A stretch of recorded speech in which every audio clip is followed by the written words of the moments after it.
akong ka-shoulder. Iglap ko para border.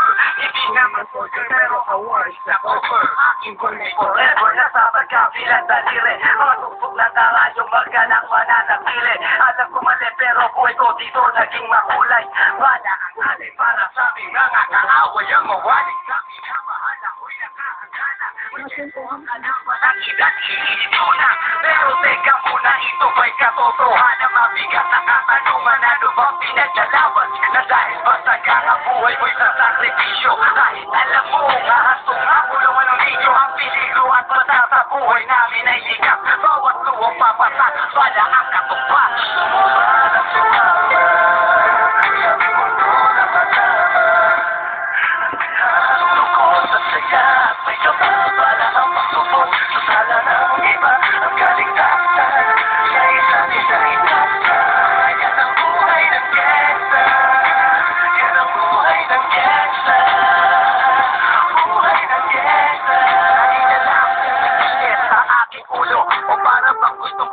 Ang lahat ng gulo, ang gulo lumalabas pag pumutok na ang pares. Ang pag-ibig sa kalsada, yan ang aking papel. Ako ay laging tigil, kaya't minsan napapasama sa away ng iba, kaya't keto't napapahama. Pero pag hinahama, umiiral na ang buos. Kundi suntok may tutok pa na lang sa isang putok. Ito na ba ang sagot? Para masabi lang na hindi ko to pinili. Pero bakit nagsisisi at tulad ko? Paano kung kunin mo na ako? Sino na lang titingin sa mga maiiwan ko? Kaya nagsusumamo, pakinggan aking dalangin. At tamang daan ay ituro mo sa akin. Nang aking pamakita pagbukan ni Wayway.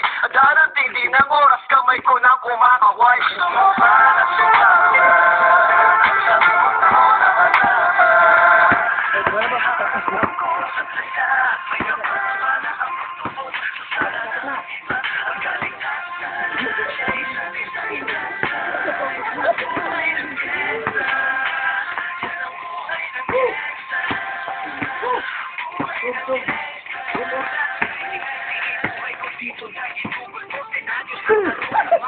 mga dere mukha mo.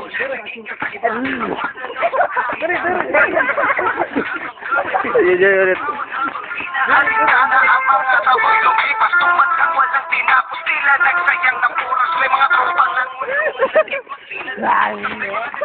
naging pagbayad ko sa ngunit. Tinuloy ko pa rin ang laban hanggang makilala ang pangalang OG Secret. Parang mayor ng Manila. Hinawakan ng Cordera permanent sa tubo. Tunay na ninong ng Velasquez at Rojas sa tundo. Na ipaglabanan sa mga hamon. Umantong man sa patayan. At walang tigil na putukan ng gantay paglalagas. Ngunit isang karanungan ang naglalaro sa isip ko. Ito ba ang buhay na dapat manahin ng pangalan ko?